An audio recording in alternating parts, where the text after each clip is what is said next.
Yes, aliens are real. I mean, nowadays most people already know that. Something you don't know, though. They're assholes. All of them. That doesn't make me racist. It actually doesn't make me anything. We haven't invented a word for discrimination against extraterrestrials yet. So nice try. I guess I can go ahead and invent the word for us. Or maybe I'll just reuse one. Sane. Bad manners, bad habits, and bad breath. Yes, very bad breath. If you know or meet anyone with chronic bad breath, it could be a glomelian on vacation. Now, you may be asking, aliens? International Space Station? A committee was formed roughly a decade ago when ET encounters began spiking upward at a rapid rate.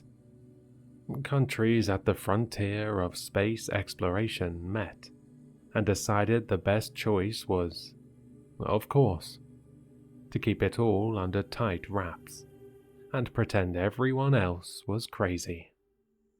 While, as expected of humans, trying to turn a profit at the same time. But I'm no Edward Snowden. That's not why I'm recording this. Yesterday, an unmanned vessel docked at the station. Let me briefly explain the process if anyone is unfamiliar with spaceport security. 1. The arriving vessel radios in and alerts the station before docking at one of the entry ports. After discovering the lucrative market of space travel and the intense demand for tickets to visit one of the youngest forms of intelligent life in the universe, the UN greenlit further construction of the ISS. 2. The captain of the vessel will transmit the required information of all visiting crew members to our system to be processed. Space passports.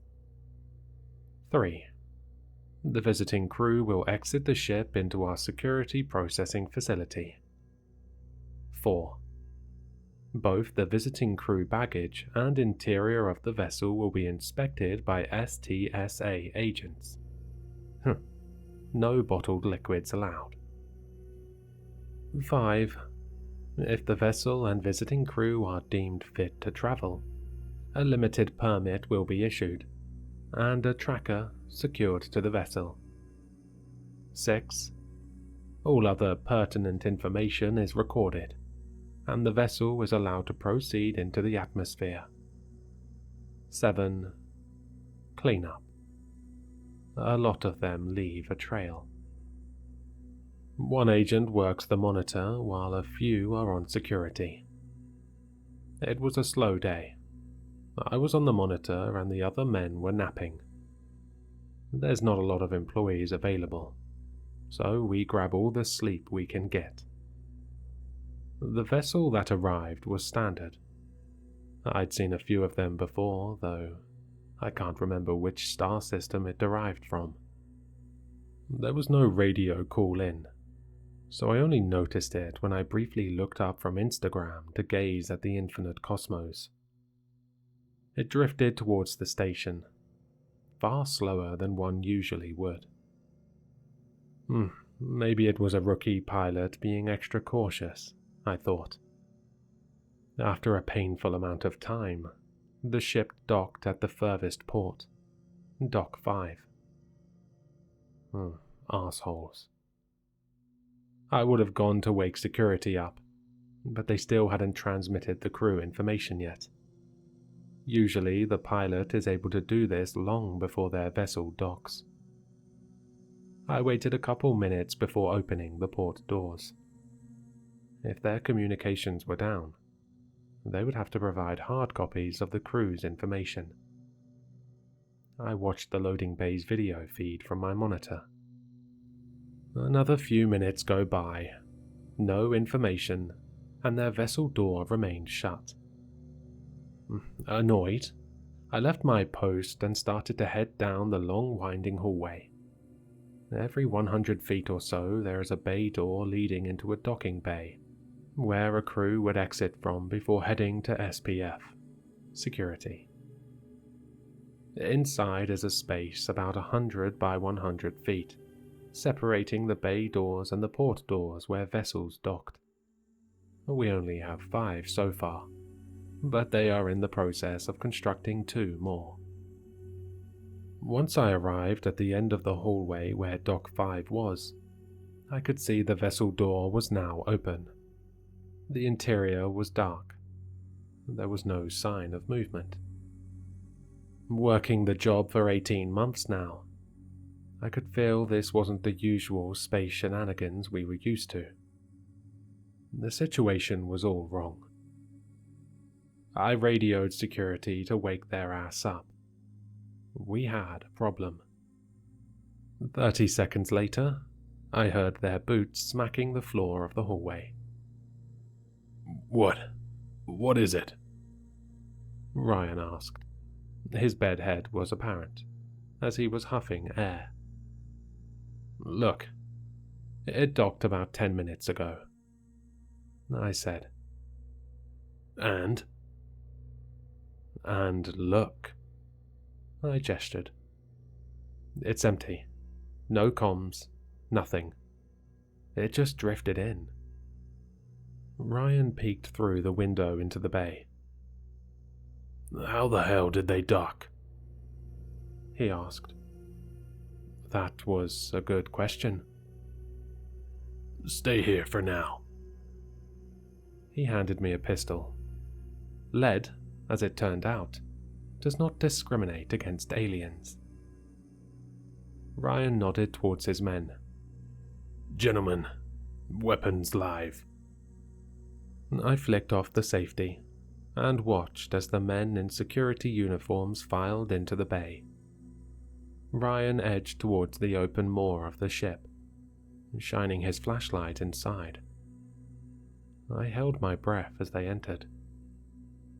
Dock 5 is our largest docking bay, with roughly 150 feet between the bay door and where the vessel docked. I could only hear muffled talking from inside the ship, and brief glimpses of the men's flashlights. A faint noise from down the hall broke my attention. It was a mechanical beeping, the noise the monitor made when an incoming radio communication was received. I looked back toward the end of the bay. If something was there, Ryan and them would have found it by now. I hustled back towards my post in time before the communication expired. The source was from outside our solar system. I activated the translator. It was in the middle of a broadcast. "Make contact. Repeat. Do not make contact. Repeat. Do not make contact. Repeat." My muscles tightened. Ryan's body camera was on and transmitting feeds to my monitor. I could see him and the 4 other men searching what looked to be a completely empty ship. I radioed him to make sure. "See anything?" Ryan's voice came through all grainy. "Well, there's something. Where are you?" The monitor. "We got an emergency broadcast. You guys need to clear out. Now." "All right. Give us a second." He was hovering over the master controls of the vessel, inspecting a strange substance covering its panel. I opened the broadcast again, sent a signal indicating we had received the message. They answered immediately. "Do not make contact with specimen." My radio roared with the sound of gunfire all of a sudden. I only had time to watch from the monitor, as Ryan's body camera exploded with light from the muzzle flash of automatic weapons. Ryan? Detach the ship. Don't let it on. Ryan's video feed turned towards the door of the vessel, making a break for the docking bay. Now! I slammed the button that would force eject Dock 5. The function overrides the docking vessel's doors, forcing them shut and ejecting the vessel from the station with considerable force. It was designed to counteract a vessel with explosives rigged to it, though it had never been used before. The entire ISS lit up, and a blaring siren drowned out the screams from Ryan's video feed. From Dock 5's camera feed, I could see the ship's door closing, much slower than ideal. Just when the doors were about to clamp shut, someone in a security uniform flung themselves through the crack, into the docking bay. The port doors shut as well, and the vessel was flung off into the deep dark void of nothingness with a burst of propulsion gas. Ryan's body camera showed the interior of Dock 5. He was the only one to make it. He lay there, taking deep breaths. Ryan? Ryan, don't move, I'm coming. Ryan's voice was faint and quivered as he spoke. I'm sorry. We couldn't stop it. That doesn't matter, I said, stepping out of the monitor room into the long hallway. You made it. We're okay. No, said Ryan. I'm still on the ship.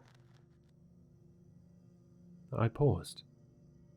At the distant end of the hallway, a figure, clad in security clothes, shuffled closer.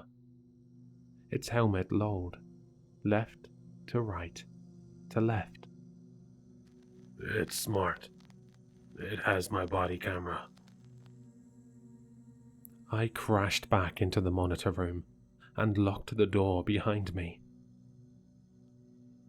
Ryan. I breathed into the radio. I'm sorry. I'm so sorry. There was only supposed to be 4 of us. There was an extra. It left us in pieces.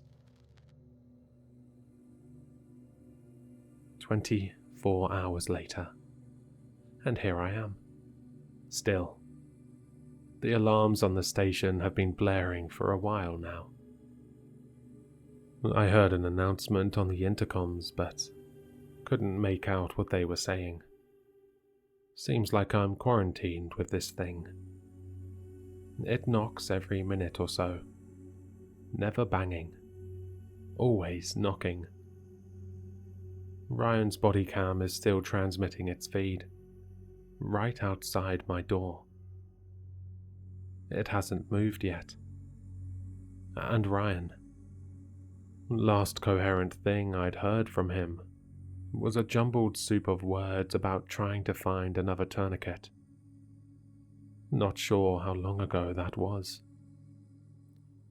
What I am sure of is, as soon as I get out of here, if I get out of here, I'm done with space for good. That, or my pay gets bumped to 6 figures plus benefits. Either is fine with me.